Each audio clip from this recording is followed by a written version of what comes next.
Hello, Freedom Insight community, and welcome to our podcast. Freedom Insight, formerly the Bay Area Anti-Trafficking Coalition, prevents exploitation by disrupting the business of human trafficking by training airport personnel to successfully recognize and report human trafficking in the transportation sector. My name is Truitt. I'm the Freedom Insight intern this summer and a rising sophomore at Stanford University. Today, I'm thrilled to be hosting this episode with Erika Keaveney, Freedom Insight's new executive director. Erika is a nonprofit leader and human trafficking expert with over 15 years of experience advancing evidence-based counter-trafficking initiatives around the globe. As a senior researcher at NORC with the University of Chicago, she partnered with the U.S. Department of State, the Department of Labor, the Global Fund to End Modern Slavery, Freedom Fund, and the International Justice Mission, studying forced labor, commercial exploitation, and domestic servitude across Africa, Asia, and Latin America. She's also held leadership roles with Social Impact and Innovations for Poverty Action, and served as the executive director of Lotus Outreach International, supporting trafficking prevention and survivor aftercare along the Thai-Cambodia border. Her work spans from child labor in West Africa's cocoa sector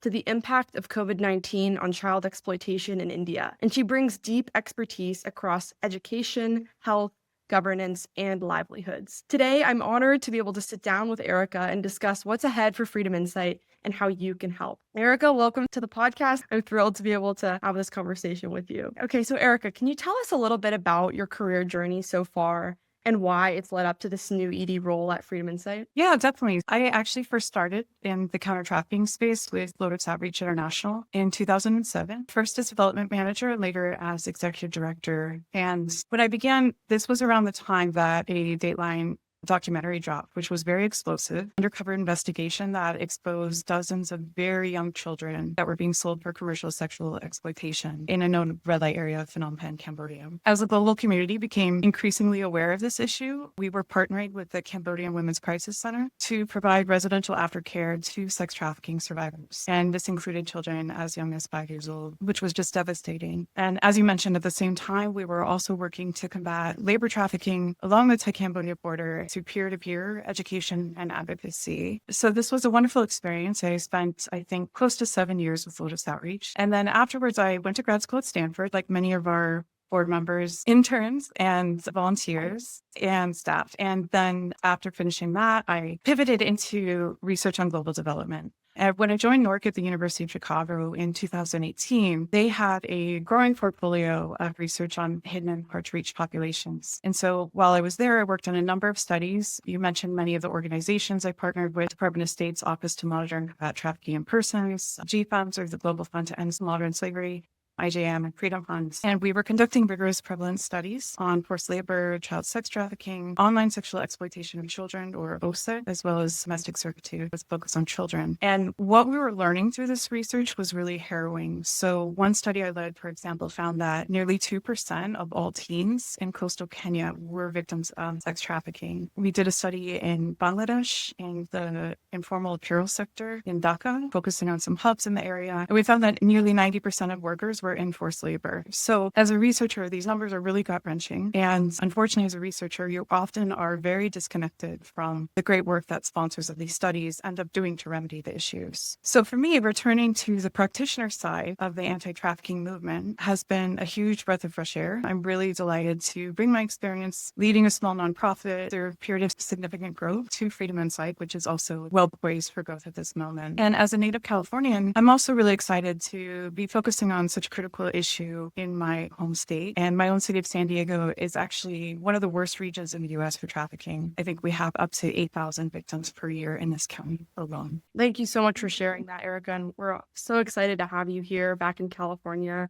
We know that you've been traveling all around the globe using your expertise to fight this issue, but it's nice to have you back, and we're so lucky to have you here. Okay, so moving on. So there's a lot of anti-trafficking organizations out there that I'm sure would have been lucky to have you, but why did you choose to come to Freedom Insight for this next leg of your career journey? Yeah, so there are many groups doing incredible work in the counter-trafficking space, including many partners of Freedom Insight, but there is still a major gap because we are up against the $150 billion criminal industry with extremely finite resources. So there's no shortage of work to be done. In terms of how Freedom Insight is uniquely contributing to this field, we often talk about the 3Ps paradigm, which is protection, prevention, and prosecution. And Freedom Insight is really focused on prevention and interception, as well as the often overlooked fourth P of partnership. And this is especially true during our earlier days of the Bay Area Anti-Trafficking Coalition. What's unique also is that we focus on a part of the source, transit, destination continuum in the trafficking cycle that's often overlooked, and that's transit. So transit is really this critical fleeting window of opportunity where traffickers are moving victims from one point to another. And if we can find ways to safely and quickly intervene in these moments, the impact can be quite powerful. And our airport initiative is actually doing just that. So we are equipping thousands of airport workers to spot the signs of trafficking and know how to respond in the moment. And as a small, primarily volunteer organization, we have managed to train over 40,000 frontline workers across the country, which is truly an incredible undertaking.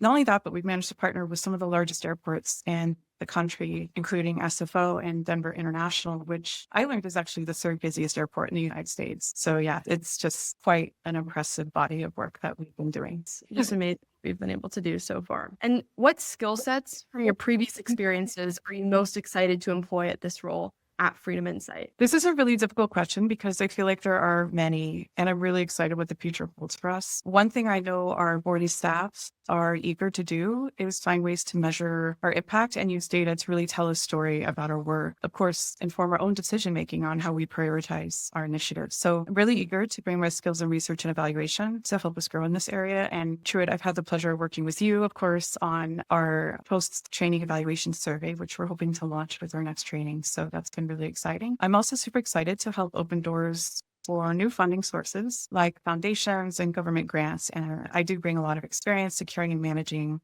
these kinds of investments, which are certainly unique to individual donations. So looking forward to hopefully securing us new sources of funding in the future. Amazing. I'm so excited to see what the future holds, especially once we're able to actually harness this data that we've been working on collecting together to make more informed decisions that can just accelerate our progress moving forward. It's so exciting. Moving on a little bit to some questions about Freedom Insight's mission and our differentiation in space. I was wondering if you could share a little bit about Freedom Insight's mission, what it means to you, and how we're planning to pursue it as an organization going forward. Yeah, so our mission is actually quite broad, and we're working to disrupt the criminal enterprise of human trafficking by equipping frontline industries to intervene on behalf of victims where they're forced to work, move, and sleep. And so, as I've mentioned before, right now, we're mainly pursuing this mission through our airports initiative. And so far, we have partnered with 14 airports nationwide, but there are actually around 20,000 airports in the United States. So we have our work cut out for us. And while federal entities like the TSA, FAA, Customs and Border Protection do all work within U.S. airports, all other employees at the airport are in fact managed by local airport authorities. So that means that each partnership we have with an airport requires building a unique relationship. So there's certainly no shortage of work for us in the future. Awesome. Yeah, so excited to hear about partnerships we're making both here in California and outside of it. And what do you think sets Freedom Insight apart today in the anti-trafficking landscape? Yeah, so I think I mentioned a little bit about this already, but I'd mention one other thing, which is that there are trainings that are available in the public domain. And Truitt, I know you and I have been working together to kind of do a landscape assessment of what's available. But what Freedom Insight brings that's truly unique is that we work with airports and business partners to develop custom reporting protocols and procedures that really meets them where they are. And then we build our trainings around those protocols and help partners to mainstream them into their overarching staff development approach. In addition, for trainings that are in the public domain, the reporting process usually is more general and tends to start and stop with either local law enforcement or the National Trafficking Hotline. Local law enforcement may not always be equipped and trained to react quickly and in the right ways. And the National Trafficking Hotline is certainly intending to bridge this gap. But right now, there are long wait times. And unfortunately, time is not a luxury. This is especially true for airports. We can't afford to have frontline workers sitting on hold for half an hour while the victim is boarding a plane and leaving. It's very true. Or even an example that was given to me by another member of Freedom Insight is just that the airport signs that are typically posted in the bathrooms with the human trafficking hotline number on it, meant for victims who are maybe using the restroom to be able to call in that moment. If you're in the bathroom for 30, 40 minutes on hold on the phone, that's not good news for you. And at that point, someone notices you're gone, and that puts both you and others at the airport in danger. So absolutely, time is of the essence in these sorts of cases. And it's really important to keep that at the center of our operations. Yeah. And not only that, but one thing that we tend to train on is the fact that a sign of trafficking may often be that the victim is not really given control over their own communication. We wouldn't necessarily expect them to all have cell phones in the first place where they can make that call. So true. This summer, I've been passing through many airports between dropping my sister off at college or visiting friends and family. And I've been taking pictures of all the different postings in the airports I've seen for myself, just to be interested in how different airports present this information. And I've seen some very interesting graffiti on some of these signs that say, put a button in the bathroom, no one's calling this. Just angry at the way that it's presented now, which is interesting to me because I haven't really thought that much about what the public thinks about these signs, but it's interesting to see sometimes scribbles on the walls just showing frustration with the current system. Moving on to strategy, Erika, I'd love to hear a little bit about how you anticipate our work changing, if at all, due to advances in AI, and how you think this might impact our ability to carry out our mission. Or alternatively, how are we planning to leverage AI in our own organization in order to achieve our goals and impact the communities that we serve? Yeah, this is a really great question, but it's also a tough one. It is relatively new. I've heard some people say they think its potential may be overstated, whereas others feel it really is a singularity that's going to change everything. And I know in the nonprofit space, a lot of us are really trying to understand the extent and limitations of its potential for us helping to achieve our mission. I would say that there is a lot of promising work being done by groups like Polaris and NCMEC, which is the National Center for Missing and Exploited Children. And they're using AI to identify child sexual abuse material online, as well as commercial sexual exploitation that's being facilitated through the internet. In terms of how we might use it, that of course remains to be seen, but to the extent that we're going to continue prioritizing training the frontline, there may be potential for us to use AI to really help us canvas the types of businesses and workers that would be the most appropriate to target for future training. And I'd love to hear your ideas too, Truitt. It's been so interesting to see how different fields are leveraging AI in the anti-human trafficking space. It's interesting to think about just because of user privacy and data privacy. They're big concerns in every use of AI because we still don't really know how these algorithms are ingesting our personal information and how it's being safeguarded or not safeguarded. But it's especially important dealing with victims and putting victims' information into these sorts of platforms. So I think it's, like you said, remains to be seen how we'll end up using it. But I have to say, especially being at Stanford and just seeing how passionate people are working so hard to solve problems like these, I have to remain optimistic that we can find uses for it, even in these tricky subject matters like anti-human trafficking. Because the truth is, we'll never be able to combat this issue with the capacity we have now. When technological advances happen, it's up to us to find out ethical and humane ways to use it to do as much good in the world as possible, because obviously every technology has a good and bad usage, but we know that the people we're fighting against are going to be using this technology to evade detection. So it only makes sense for us to use it against them as well in a obviously humane and responsible way. It's something I'm excited to look into in the future and continue to work on. Okay, moving on. Do you have any upcoming goals for the organization you'd be willing to share with us? Yeah, so I'm one of many voices in our organization, of course, and we are about to embark on a strategic planning process that is going to really result in a living roadmap for the organization for the next 3, potentially 5 years. And of course, we intend to build on our current successful programs, but some other ideas have been being floated around, such as focusing on addressing the demand side of commercial sexual exploitation surrounding the upcoming sporting events in the Bay Area, including the Super Bowl and the 2026 FIFA World Cup. We've also been brainstorming strategies for certifying responsible businesses like hotels and massage parlors. So lots of discussions in the area, and these are really very exciting times for the organization. Amazing. That's so exciting to hear. Okay, Erika, we've talked about a lot. We've talked about your professional life. We've talked about Freedom Insight and our goals moving forward. But I have a few fun questions I want to ask too. And we'll do just a quick lightning round. And you can just say the first thing that comes to mind. No pressure. I'm just going to ask you some fun questions about yourself so that our audience can learn a little bit more about you beyond all the professional stuff. Are you ready? Yep, let's go. Okay, Erika, if you could wave a magic wand and solve one global problem besides human trafficking, what would it be? This is tough, and I'm sure I'm going to regret whatever I get now because there are so many pressing issues in the world. But I feel very passionately about early childhood education, development, and healthcare. And I think the evidence base for just how effective it is as an investment is really powerful. So I'd say maybe universal access to early childhood interventions. That's a great one. Okay. Second, what's a book you think everyone should read at least once in their life? Yeah, also a good question. And I have to resist the urge to give my favorite book. And I would say the most important book I think that I've read and have heard from others is Half the Sky, which is by Nicholas Kristof and Cheryl Dunn. And it really comes from the phrase, women hold up half the sky. And it's about just how far empowering women goes in addressing most of the global challenges we face today. Wow. I actually haven't heard of that one, but I already love it. I'm going to write it down and download it to my Kindle today. Okay. Third, what was your very first job ever? Dairy Queen. Serving ice cream at Dairy Queen. Yeah. That's a good one. I love a good blizzard. My second job was at an ice cream shop. Oh, nice. Yeah. There's many of us. Like you get sick of ice cream after a while, though. You have to take a break. Okay.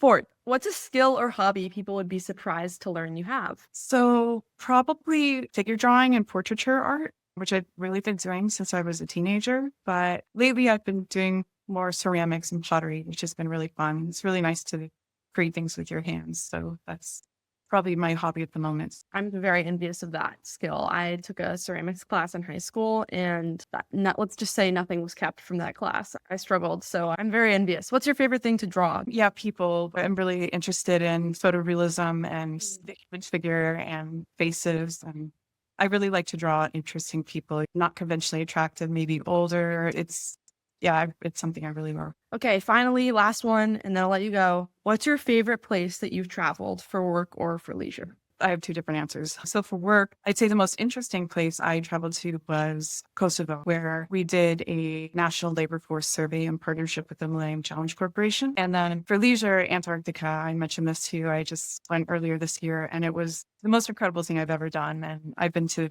over 40 countries, and by far, hands down, was the most amazing. So if people ever get the chance, I'd highly recommend it. Where do you stay in Antarctica? Because to me, I'm sure this isn't true, but to me, Antarctica is just this wasteland with just like a few, maybe like research tents popped up here and there, studying the local penguin population. But when you go for leisure, what's that like? Yeah, that's definitely accurate. For leisure, the only way tends to be through expedition cruises. I think they do have these big modern cruises with casinos and stuff that go, but the expedition cruises are much smaller and they allow you to disembark on lands. And so we did a total of 5 disembarkations over the course of the trip. And they are also really regulated. There is an international treaty to protect Antarctica. And so they only allow so many people on the landmass at any given time. So these expedition cruises tend to be a lot smaller and more intimate. So yeah, it was a really incredible experience. Wow. Okay.